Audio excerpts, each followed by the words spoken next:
Hai, apa khabar murid-murid? Hari ini kamu akan belajar tentang tajuk Wira dan Wirawati Negara.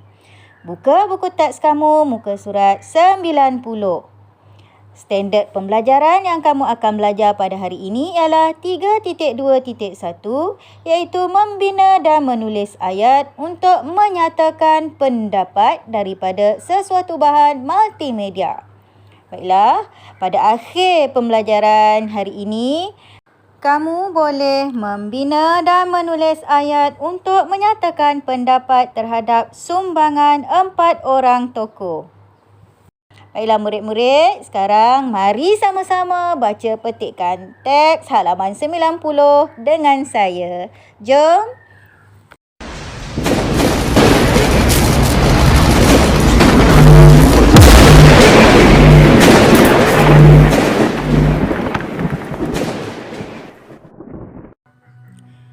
Wira dan Wirawati Negara. Farisha mencari maklumat tentang anugerah My Hero dalam laman sesawang Jabatan Perpaduan Negara dan Integrasi Nasional.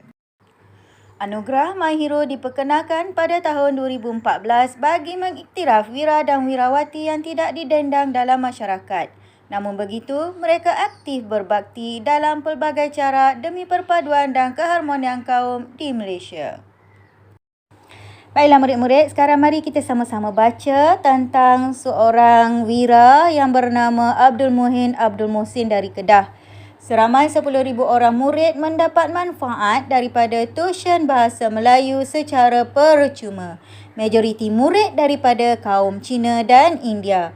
Usaha ini dapat memartabatkan penguasaan bahasa kebangsaan dalam kalangan murid bukan Melayu. Baiklah murid-murid, tindakan Encik Abdul Muhin Abdul Muhsin ini merupakan tindakan yang sangat baik kerana beliau memberikan tuisyen secara percuma. Jadi tindakan beliau ini sanggup berkorban tenaga dan kos sebab beliau memberikan tuisyen secara percuma tanpa mengharapkan duit ataupun yuran. Kemudian tuisyen yang diberikan itu pula kepada murid bukan Melayu. Bermaksud beliau memberikan tuisyen itu kepada murid pelbagai bangsa tanpa mengira bangsa. Baiklah. Pendapat untuk tindakan Encik Abdul Muhin Abdul Muhsin ini telah pun ditulis di dalam buku teks kamu. Jadi, pendapat yang telah pun ditulis ialah pada pendapat saya, usaha Encik Abdul Muhin terpuji kerana sanggup berkorban tenaga dan kos untuk memberikan perkhidmatan tuisyen secara percuma kepada murid pelbagai bangsa. Cuba kamu lihat pula petikan kedua, iaitu tentang seorang wira yang bernama Encik Tan B. Seng dari Pahang.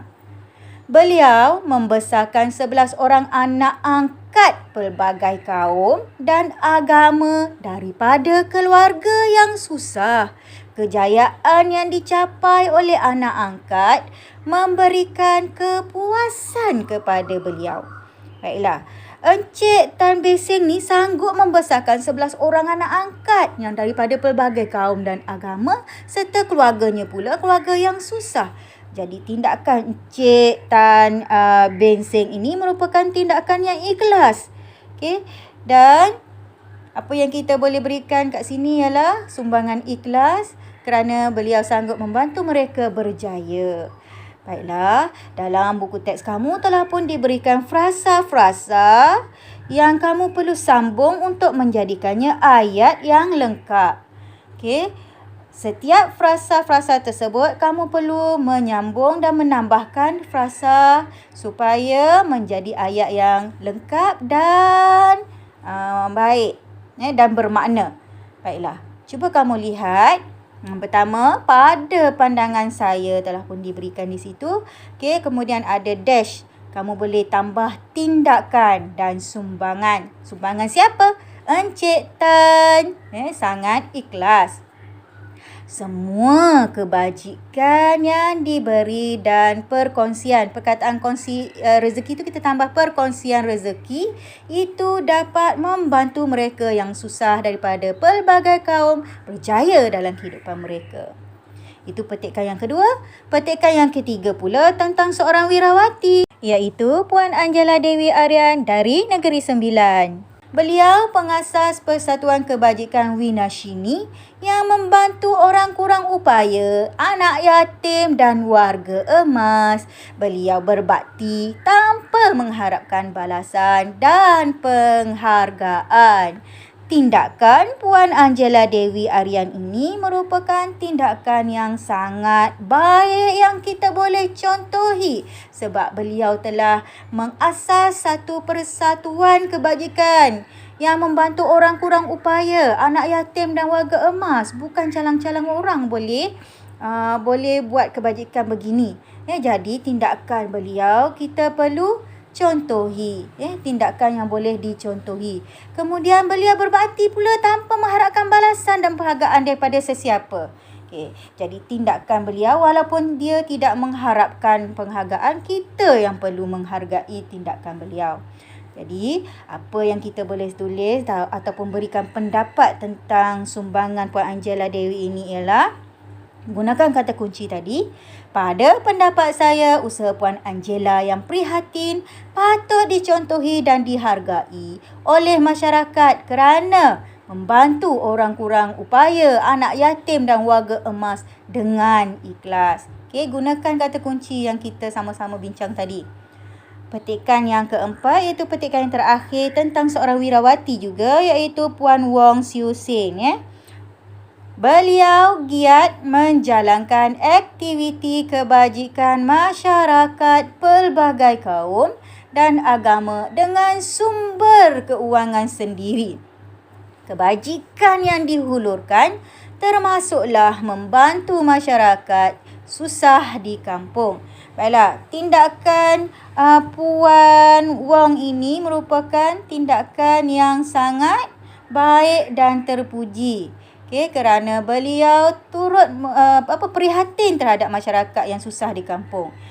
Pendapat yang kita boleh berikan tentang Puan Wong ini ialah gunakan kata kunci yang kita bincangkan tadi. Saya berpandangan bahawa usaha Puan Wong menjalankan aktiviti kebajikan sangat baik dan terpuji kerana sangat prihatin terhadap kesusahan orang lain. Baiklah murid-murid, setelah kita berikan pendapat itu tadi, kita perlu menjawab soalan pemahaman pula untuk memastikan pemahaman kamu tentang petikan tersebut. Soalan yang pertama, soalan tentang pendapat. Pada pendapat kamu, kenapakah anugerah My Hero diperkenalkan? Huraikan. Baik murid-murid, apa pendapat awak tentang anugerah My Hero ini? Apa pendapat kamu? Kenapa anugerah ini diperkenalkan? Mestilah untuk mencari lebih ramai masyarakat yang prihatin.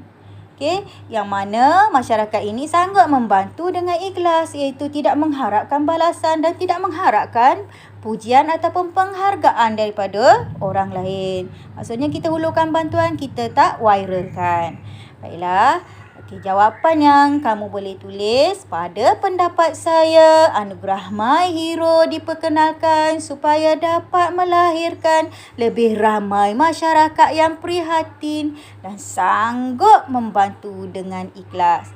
Murid-murid, jangan lupa kalau jawapan daripada pemahaman, kamu perlu gariskan dengan pembaris dan kemas supaya hasil tugasan kamu lebih kemas.